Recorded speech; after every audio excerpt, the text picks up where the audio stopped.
that, there's nothing more psychologically attractive than a false crisis to divert attention from a real crisis. And, I've been talking with people who are in the economic know in a very profound manner and who've demonstrated that in a variety of different ways. And one of the facts that was pointed out to me rather forcefully over the last month was that over the last 15 years, Canada's gross domestic product per capita has remained relatively constant at $43,000, while the Americans has moved from approximately that to $65,000.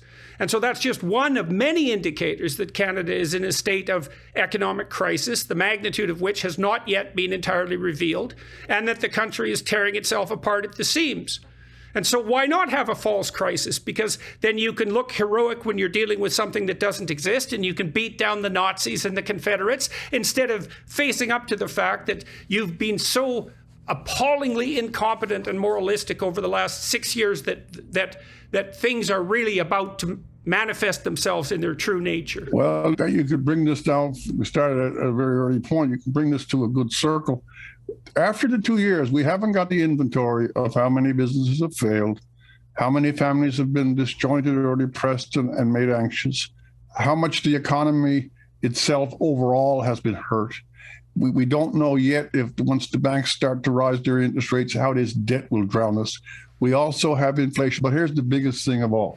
Here's the biggest thing, and this didn't happen because of a disease or a pandemic. You mentioned at the beginning, I've been at this far too long, but I have not, and I'm not exaggerating, I'm not being rhetorical. I can't remember a time when there are sharper differences, more angry divisions. We've had contests between provinces, and we've had big fights over pipelines and transmission lines and all sorts of, but it was never carried out with animosity. It never, by the way, called up the brands. I went from 50, 60 years, never heard anyone call anyone a Nazi because they didn't like what they said. A man who comes in and basically says to the world, I am the personification of all that is new and correct in a 21st century virtue. Remember, it's 2015. I am sanctified by my own correctness on all of the genuine issues, and I am going to build a tranquility founded in respect for all Canadians. And 6 years later, you got stallions on Parliament Hill running into walkers. You got the police probably being forced to do stuff that they don't want to. You have a parliament that's been eviscerated or castrated, the biggest debt ever. The West is angry. And we have on the public scene, and it's the a sad thing to say, opposition is ineffectual and chaotic. We have NDP has abandoned the working class. The press is in collusion has with gone the government. away. Okay, so let's go back in time a bit. So, I remember I was politically active when the separatist movement was perhaps at its peak, and that would be under René Lévesque. And so the country was really tearing itself apart. And I was an Albertan, so there weren't two provinces that were more set against each other than Alberta and Quebec, and that might still be the case. But I know that among Albertans at that time, there was respect for René Lévesque. People actually trusted him, and they thought, well, those damn separatists, they want to separate, but we can understand why, and we don't think it's evil, we just think it's wrong.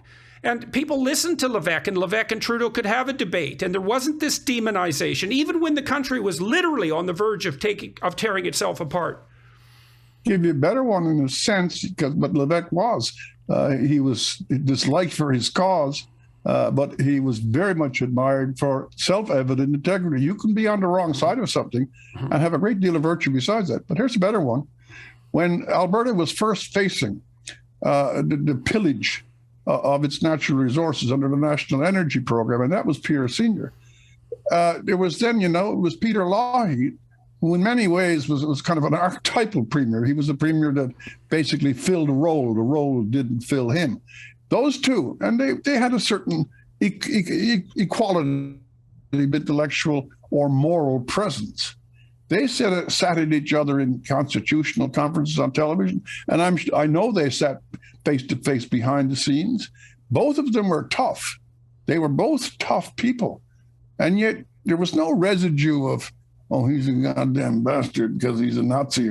No, there was enough character in each of them to have a deep and probably irreconcilable difference and still maintain civility and compromise. That's called Canada. And that is what happened in Canada, is that civility and compromise did prevail up to now. Yeah, and that was also back when tough was actually still that's another story altogether. Right. Yeah, well, it's definitely another story.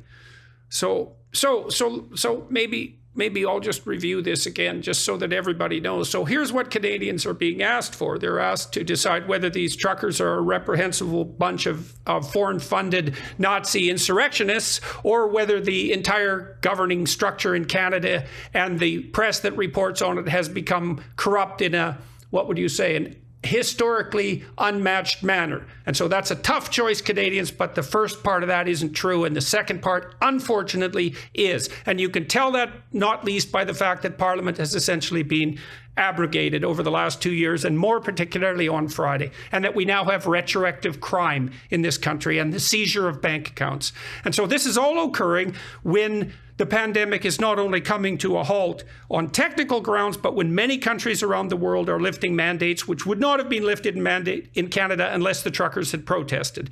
And that's in a background of the devolving of executive responsibility to experts and to opinion by all three political parties, the abandonment of the working class by the NDP, and the imposition of a utopian globalist agenda on the entire economy of the country.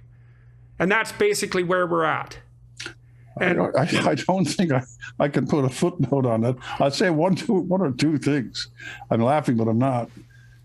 This is a sad, sad mess. And I'll tell you this for sure, that in the immediate future, in the next 12 months, we're going to hear so many ramifications out of this. We've done a great injury that may not be easily repaired over time. And that's the biggest worry of all. It isn't the convoy and it isn't declaring it a protest. It's the nature of the country and the harmony that once it knew. Thank you, Jordan. Yep. Thanks, Rex. Unprecedented times in our country, and what a bloody catastrophe that is. And I've not been an admirer of Trudeau since he decided, inappropriately in my mind, to run for office despite lacking all the necessary qualifications for doing so, except the unearned fame of his name.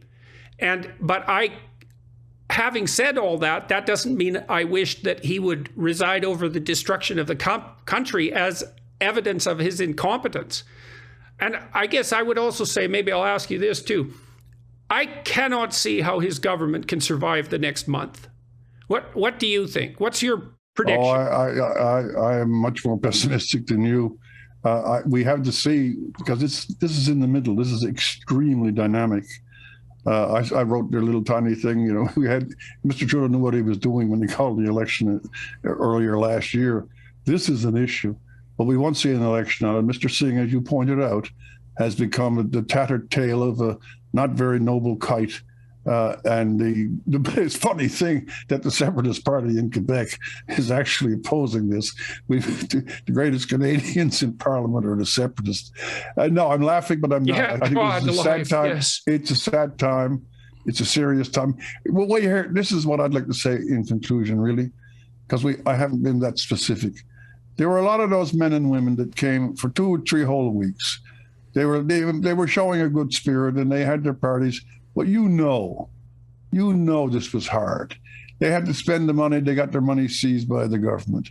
They're out there being mocked by the majority of the Canadian press. They don't want to be 3 months in January and February squatting in a truck in front of a Parliament building in the middle of a media storm. So you know something? Now they got the long drive back, and they have been booted out of their national capital. I just say to them, if they listen to you and me on this particular thing, I think you did good stuff, and I think you deserve a hell of a lot more support. Thank God for the working class. Yeah, the working class is what keeps the country working. And thanks for your time, Jordan. Thanks for talking to me, Rex. Talk again soon, man.